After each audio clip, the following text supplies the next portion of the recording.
I'm going to tell you a story about something that happened to me when I lived in Texas.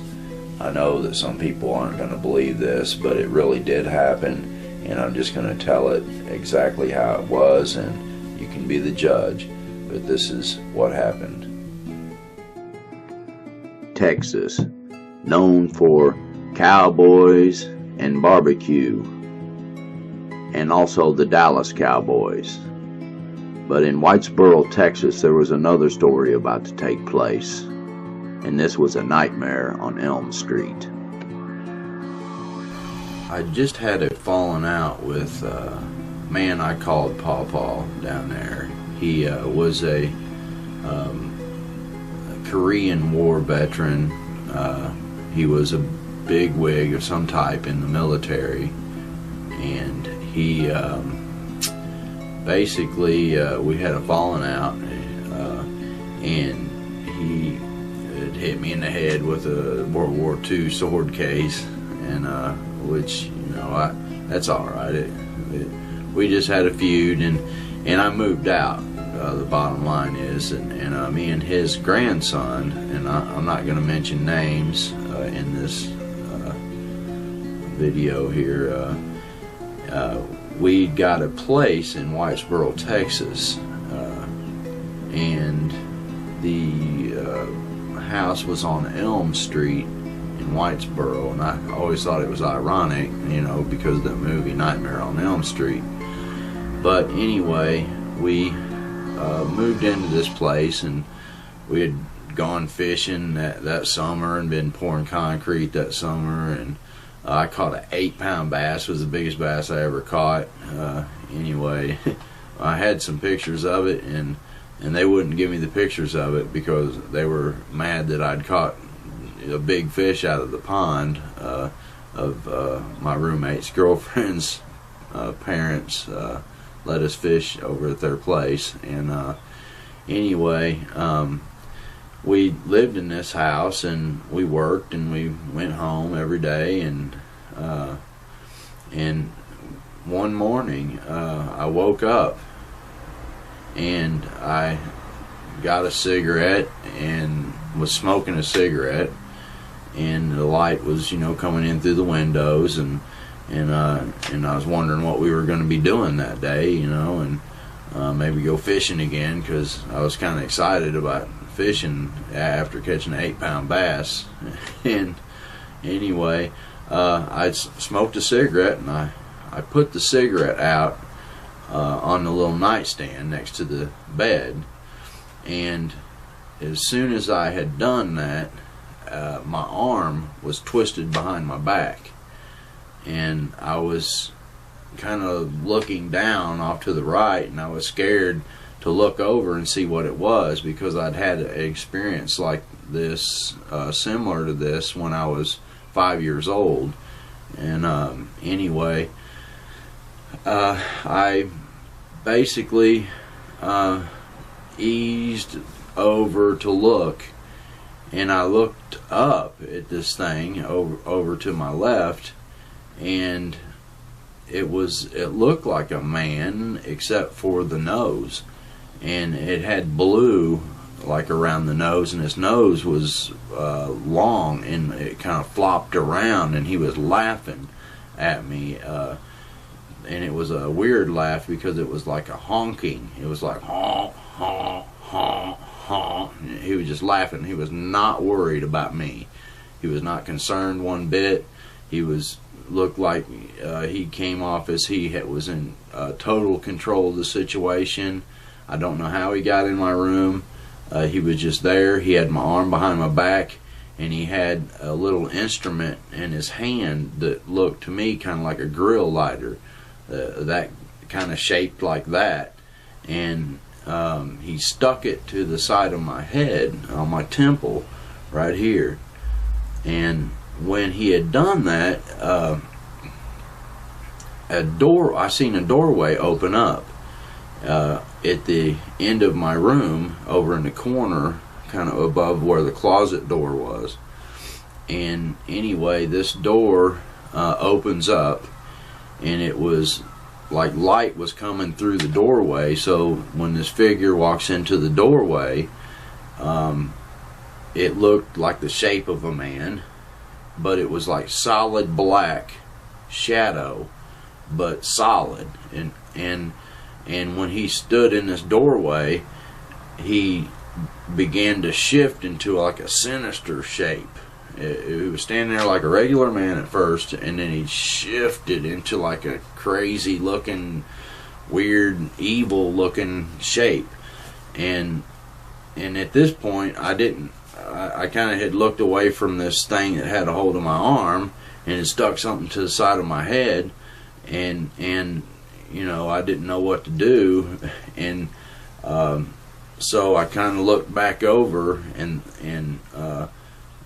he was laughing. He laughed again, and then all of a sudden I looked back at the thing that was in that doorway, and that doorway was probably maybe 100 feet away, but my room was only 12 feet at the most. So somehow or another, time and space seemed to be altered, and they kind of shifted my room or something, to where, how can you open a door that is 100 feet from you and your room's only 12 feet wide? And at that point I was scared. I was pretty scared. But then there was a roar. There was something that roared, and it seemed like it came off from the right somewhere, and it was a roar that was made the T-Rex in Jurassic Park. You know how that sound of the dinosaur was like roar, and it sounded real scary and sinister and what have you, like it could eat you in one bite. And anyway, there was a roar, and it went on and on and on. It was so freaking scary. This roar, I remember thinking when I heard it, that if you were to see what made this sound, this roar, you would surely die.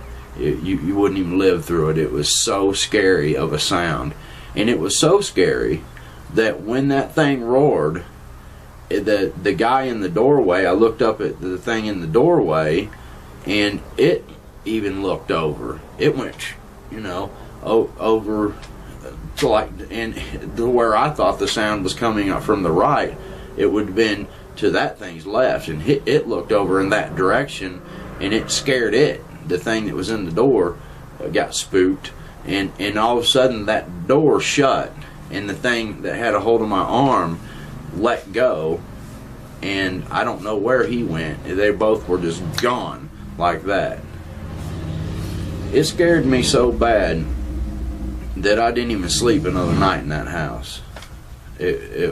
I wouldn't do it. I don't even remember getting my clothes. I was hollering for my roommate, and I was yelling his name. I was like, I'm not going to say his name because I haven't asked him about telling this story, but I yelled for him, and I was yelling his name. I'll just say Bob. I was like, Bob, Bob. As soon as this thing roared, all I knew to do was start yelling, and because I was scared at first when the thing that had me, my arm twisted, and it was laughing at me, and that was scary right there. And then all of a sudden I seen something else, and that was even scary in itself. And then a roar, and that was even scarier than all the other two. And so there was like 3 different type of beings here. And so I started yelling. I was like, Bob, Bob, Bob. And finally, it seemed like it took forever. But finally, he busted in through the door. And he's like, what? What? And I said, did you hear that? And he said, no. And so I don't know how these beings do this, but I'm telling you, they can change the atmosphere. They have technology. That thing he had in his hand, I don't know what that was, but he stuck it right to the side of my head, and it, and then that's when I seen the other thing, which is, it's odd. I don't know what either one of them were. you know, I could say maybe the thing in the door was some kind of evil spirit, but what was the thing that had a hold of me? In the blue around it had creases like around here, and it was blue, looking like I always thought it looked like a baboon butt. The blue around his nose, man, and anyway, it had a honking laugh, and I just had a feeling maybe, I don't know if those things talk, but if it talked, it would sound strange. It would, because the way that the honking laugh was, I think if it were to speak, it would be an odd sounding voice. And the roar, I mean, I've had people tell me, I've not told many people about this at all, just a few people actually, and some people think that was an intervening thing from like God, or an angel or something, but they were saying that like God has a roar like Lion of the tribe of Judah or something, because the devil wouldn't divide his own kingdom, kind of thing. And but anyway, I left the house. I never did go back. I never did sleep in that house again. I don't even recall getting my clothes. I just left. I got straight up, I guess I grabbed my clothes or something, but I was gone. I didn't stay another night. And then I went back to Pawpaw's house, and I went in, and he was standing at the sink, and he was saying, "Thank you, Lord, praise you, Lord." And I never heard Pawpaw talk like that. And you just never heard him talk about God or anything like that. And he was like praising God, and he was saying, "Thank you, Lord, for helping him and bringing him back here and stuff." And then he was like speaking in what I call tongues, because I've been to Pentecostal church when I was a kid, and that was what that sounded like to me. It sounded like tongues that you would see in a Pentecostal church. But I know he spoke German because he was a translator in the Nuremberg trials. So I'd heard him speak German, and I know what German sounds like, but this was not German. So I don't know if maybe he was praying because he had a premonition or something, and he knew I was in danger, and he was praying, and he was thanking God for saving me, or he prayed that God would drive me back to to him at his house, because it felt unresolved for him for the falling out we had. I really don't know. I didn't ask, and I really kind of kicked myself for that I had never asked about it. But when you have these kind of experiences, you don't talk about them until maybe years later. You just never speak of it. I had another incident happen when I was a kid, and I even had an eyewitness to that, walked in on it, and never talked about it until I was 32. And that particular incident happened when I was 5 years old. And so anyway, it was a very horrendous thing. And when I was 32, matter of fact, the first time I even talked about the first incident to anyone, I called the person who had witnessed that one. And the reason I did is because I got to thinking about this deal I'm telling you about here. I always thought, man, that was a weird looking man who had a hold of me. He was strange, his weird nose, and the blue looking thing around his nose. And I had gotten this book called, there's the story in the book. There were several stories in the book, as I remember, but one of the stories was called I Remember Lemura, and it was written like the Shaver mystery stuff.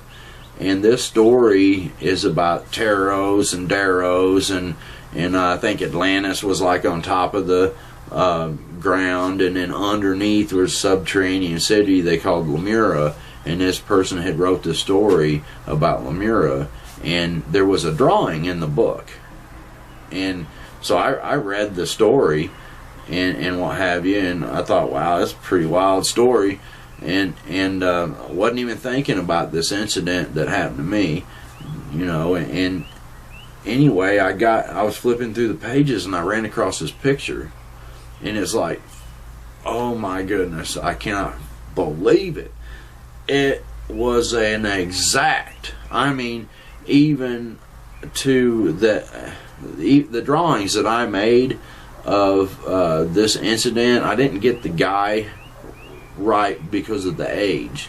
The guy in my drawing, that's what he looked like, but the age of it, I couldn't capture, the age. The being kind of looked like he was 65, 70 maybe, or something, but not like decrepit old. He looked, you could tell he was older. And in this picture that I seen in the book was a drawing, and it was, I about freaked out. I could not believe it. It was a drawing of the thing that was in my room. I don't know where they come from or what's the deal with them, but they do exist. And I tell you this, if anyone thinks I'm lying about it and they wanted to put me to the test, I'd take and sign my Jeep. I got a Jeep Liberty out here in front of the house. I've got a few vehicles. I'd take and sign my Jeep boat over, and say, if you can prove me wrong and prove that I'm lying about this, that I give you that. This really happened, and it's an odd thing because I never really knew where to place this whole incident. Being a person who believes in God, as a Christian, I didn't know how to classify this and where to put that in context of my faith, because I know God's real, and I believe that. And so, the Bible has to have an explanation for who these beings are. Even like a cherubim has got 4 faces, like a bull and an eagle and a man's face and a lion's face. It's got 4 different faces. So that would be a very odd looking creature if you ever seen a cherubim. The one that like guarded the tree in the Garden of Eden and had a sword that turned every way. And I think even a sword that turns every way, what's that mean other than guarding dimensions? Because these beings can open up other dimensions. He opened a door, and it was not this dimension. He changed my room, and that even when it's made me interested in paranormal type stuff, and I think a lot of people are duped about that kind of thing because I don't believe in ghosts. I don't believe they're ghosts. I believe they're demonic entities that are posing as ghosts because they're deceiving spirits. The Bible talks about deceiving spirits and what have you. So I don't know if this thing made himself appear that way, or if this was actually a being that God has created in the far past, in ancient times, like in the Bible where you have east or eastward, things like that. In the very beginning of the Bible in Genesis, these words don't only just mean a direction. They can mean a direction, but they also refer in the Hebrew as time. So time and space, the Hebrew language don't have words that are separate. They're the same words for time and space. And I've looked into all these kind of things because I've always been curious about what this is. And I'm telling you, there are beings out there that we encounter sometimes that are real. And some of them have technology and use it against us, and that's a scary thing.